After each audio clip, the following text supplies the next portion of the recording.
Selamat datang kembali di sesi pendalaman materi kita. Oke, kali ini kita sampai di bagian terakhir ya dari tumpukan sumber yang Anda bagikan soal raport ini. Kita akan fokus bongkar kesimpulan dan intinya nih dari apa yang penulisnya sebut revolusi raport.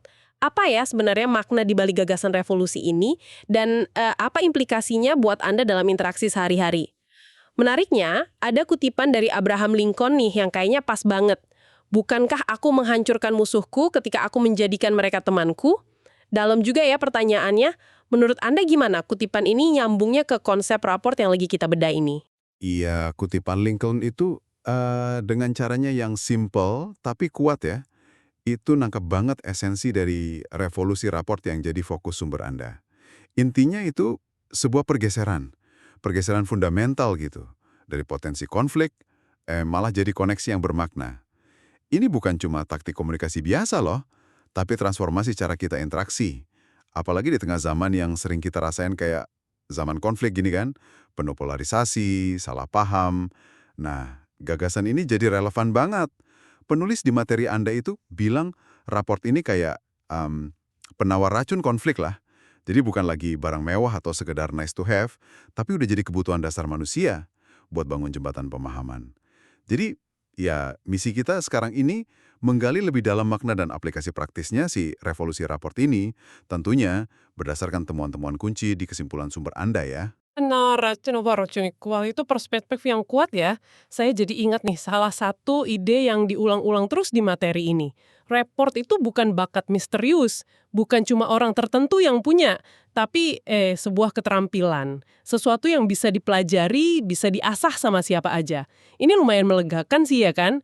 Tahu kalau kita semua punya potensi buat bangun hubungan lebih baik, nggak peduli kita ngerasa berbakat ngomong atau enggak. Tepat sekali. Dan rasa lega itu penting loh. Soalnya kita sering kejebak mikir, saya memang nggak pinter ngomong, atau saya orangnya kaku. Nah, sumber ini tuh konsisten nantang keyakinan kayak gitu.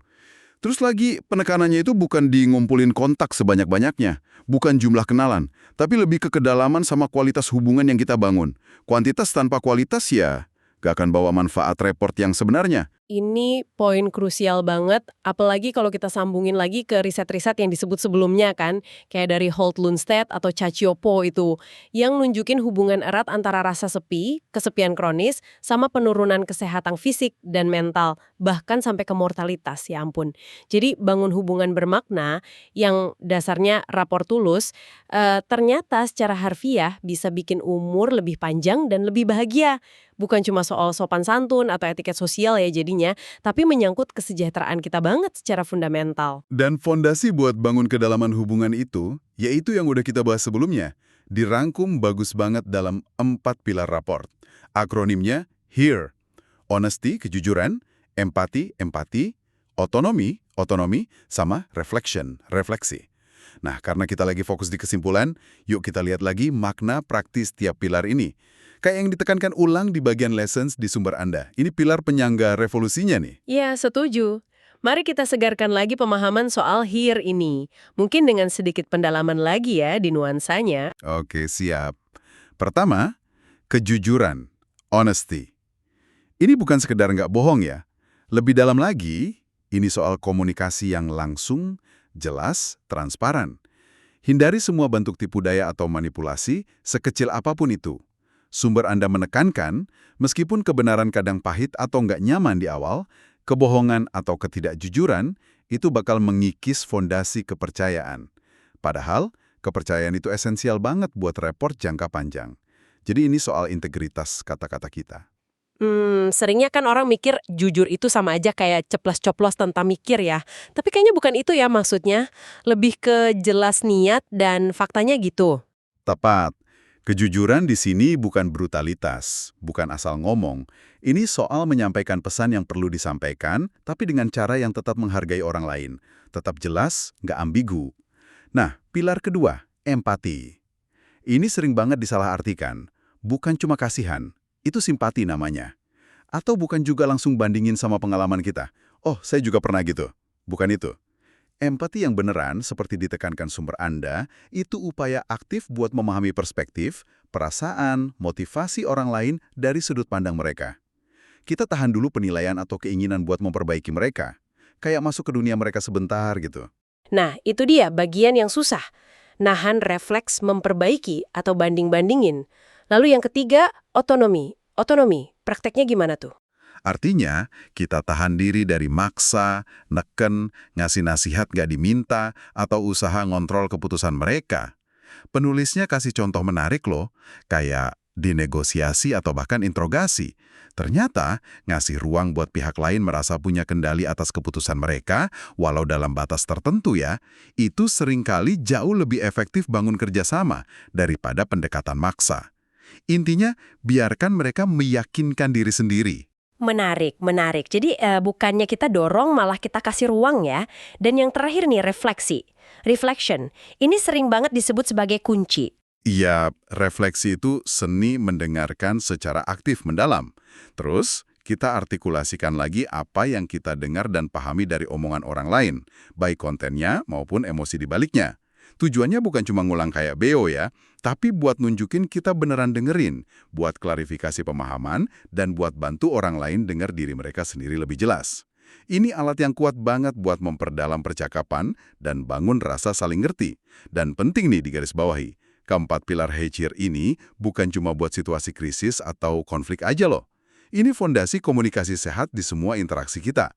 Sehari-hari, ini alat dasar revolusi rapor kita. Oke, setelah kita perkuat pemahaman He sebagai fondasi ya, sumber Anda juga ingetin lagi soal kerangka lingkaran hewan, T-Rex, mouse, lion, monkey. Dulu kan ini dikenalin buat pahamin gaya komunikasi ya.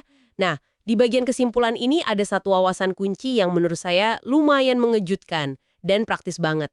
Penulisnya menekankan kalau langkah pertama yang paling krusial buat ngembangin raport itu seringkali bukan soal belajar skill baru, tapi justru soal mengidentifikasi dan menghilangkan perilaku komunikasi negatif yang udah kadung nempel di kita. Penulisnya bahkan bilang gini, prinsip pertama, bukanlah apa yang perlu dipelajari orang ini, tapi apa yang perlu dihilangkan dari kebiasaan orang ini. Gimana Anda lihat signifikansi penekanan ini? Fondasi yang rapuh atau penuh puing kan, harus dibersihin dulu areanya. Nah, perilaku komunikasi negatif itu, sekecil apapun, bisa aktif ngerusak usaha bangun raport. Nggak peduli niat kita sebaik apa atau teknik positif apa yang kita coba pakai. Dan sumber ini secara spesifik nyorot Satu puing yang harus disingkirin pertama kali, gaya T-Rex buruk. bisa dijelasin lagi nggak kayak apa aja sih bentuknya? Dan itu langsung hancurin potensi report seketika. Intinya, ya kayak Anda bilang tadi, jangan jadi pengganggu lah dalam percakapan. Sumber Anda ngingetin kita buat introspeksi. Kita suka kritik personal nggak? Suka pakai sarkas menyakitin nggak? Atau nyala dengan cara ngeremehin? Kalau iya, nah ini yang perlu dihilangkan duluan sebelum kita bisa maju. Pengingat penting nih buat kita semua. Nah, yang menarik, setelah kita berhasil bersihin area dari T-Rex buruk ini ya, penulisnya justru nggak langsung nyaranin jadi singa baik yang karismatik gitu. Malah sebaliknya, penekanannya ada pada kekuatan yang mengejutkan dari gaya mouse baik. Ini kontras banget loh. Kok bisa pendekatan yang kesannya kecil ini malah kuat banget? Ini salah satu temuan paling menarik sih di sumber Anda. Mouse baik di sini bukan artinya penakut atau pasif negatif ya. Ini metafora buat kerendahan hati, kemampuan dengerin yang tulus, sabar, dan mau kasih ruang buat orang lain. Biarin mereka merasa didengar dan pegang kendali narasi mereka. Kekuatannya itu ada di kemampuannya buat melucuti pertahanan orang lain. Kalau kita datang nggak bawa agenda tersembunyi buat menang atau mendominasi, orang lain cenderung lebih kebuka. Sumber Anda bahkan nyebut studi kasus, termasuk diinterogasi teroris situasi yang antagonistik banget kan? Di situ, pendekatan yang sabar, hormat, fokus pada pemahaman, mirip mouse baik, ternyata jauh lebih efektif dapat informasi dan kerjasama, dibanding metode paksa atau intimidasi. Itu benar-benar lawan intuisi umum ya. Justru di situasi sulit, kerendahan hati yang paling efektif. Ini pasti nyambungnya ke ego banget ya. Erat banget. Mengadopsi gaya mouse baik ini butuh kesadaran dan kemampuan buat nyingkirin ego kita sejenak. Lepasin kebutuhan buat selalu bener, selalu didengar, atau selalu ngontrol percakapan. Sumber Anda ngaitinnya sama melatih rasa syukur. Jadi ubal fokus dari apa yang saya mau dari interaksi ini, jadi saya bersyukur nih dapat kesempatan buat nyambung dan pahamin orang ini. Bahkan disaranin latihan simpel kayak secara sadar, hargai hal kecil di sekitar kita. Suara burung, matahari terbenam, secangkir kopi. Itu cara buat latih otot syukur dan perspektif yang lebih rendah hati. Biar kita hadir sepenuhnya dalam interaksi, nggak dibebani ego. Latihan syukur jadi fondasi rapor ya, koneksi yang menarik. Terus gimana nih kita terjemahin semua pemahaman ini jadi tindakan nyata? Sumber ini kan ngakuin kalau perubahan nggak gampang, sering muncul dari tantangan.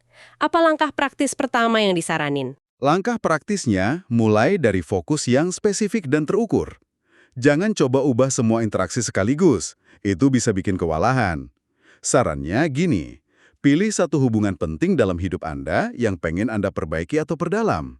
Udah gitu, tetapkan satu tujuan kecil, positif, dan spesifik yang nyambung ke penerapan prinsip report di hubungan itu.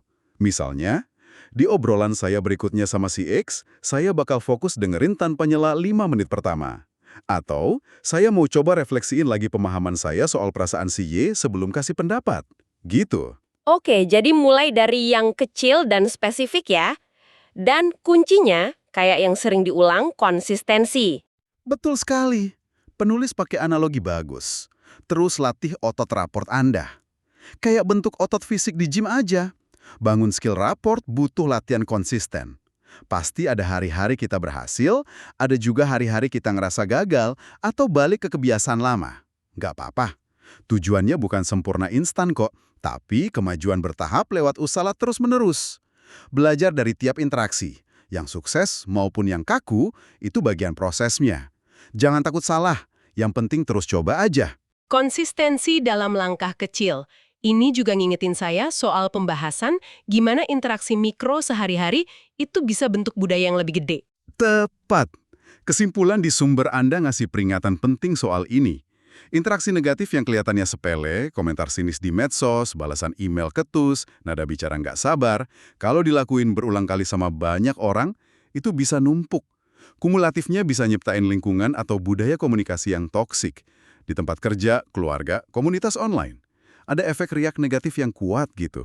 Jadi tiap interaksi kecil kita potensinya lebih luas ya dampaknya dari yang kita sadar. Bener.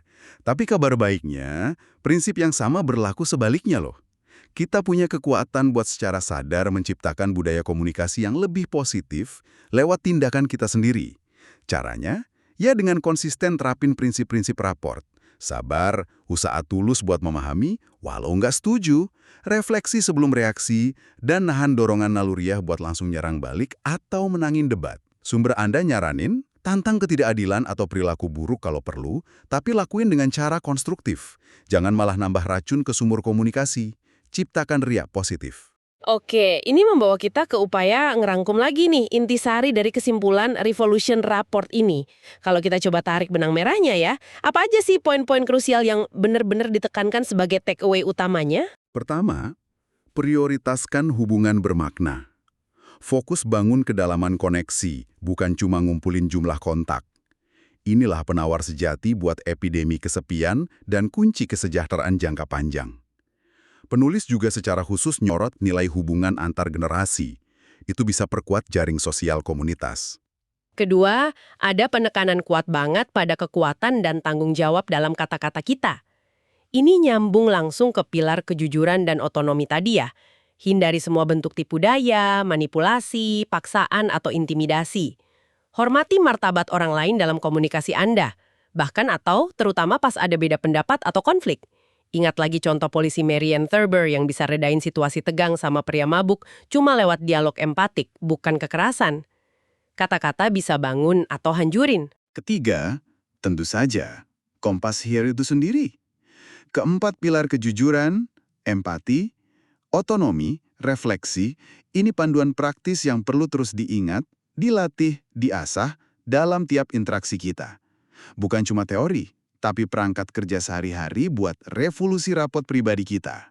Dan di antara pilar HERE itu kayaknya ada penekanan khusus lagi ya di pilar keempat. Iya, keempat, pentingnya refleksi yang mendalam. Ini dianggap kunci buat benar-benar paham apa yang penting buat orang lain.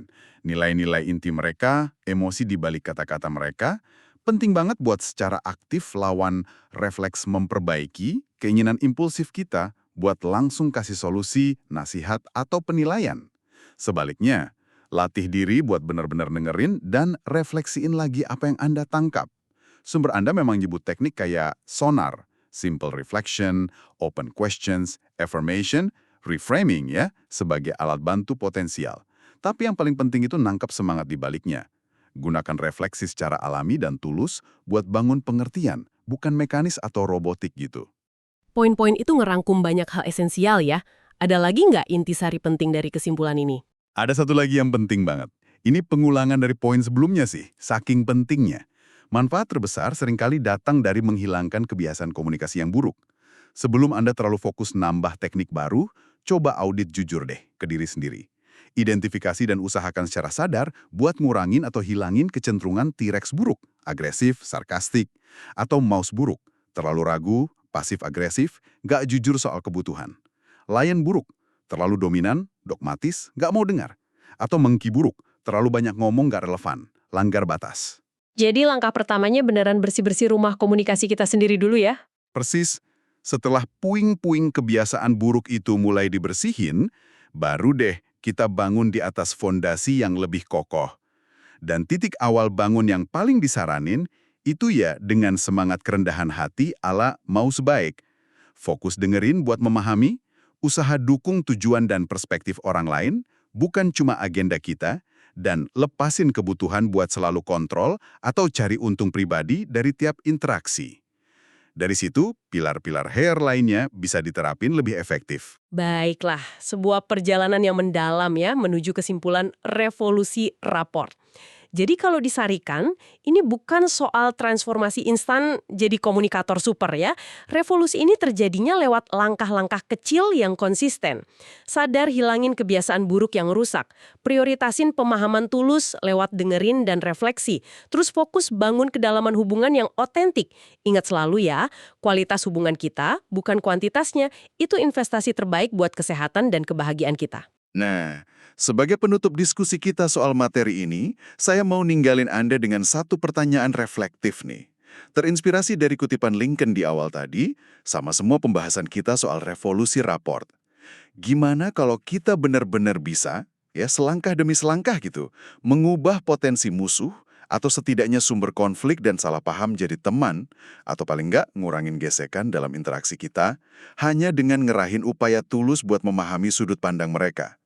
Bahkan dan terutama pas kita sangat nggak setuju. Pertanyaan buat Anda bawa pulang dan renungkan. Apa satu langkah kecil, sekecil apapun itu, yang bisa Anda ambil hari ini dalam interaksi Anda selanjutnya buat mulai revolusi raport Anda sendiri? Sebuah pertanyaan yang kuat untuk menutup sesi kita kali ini.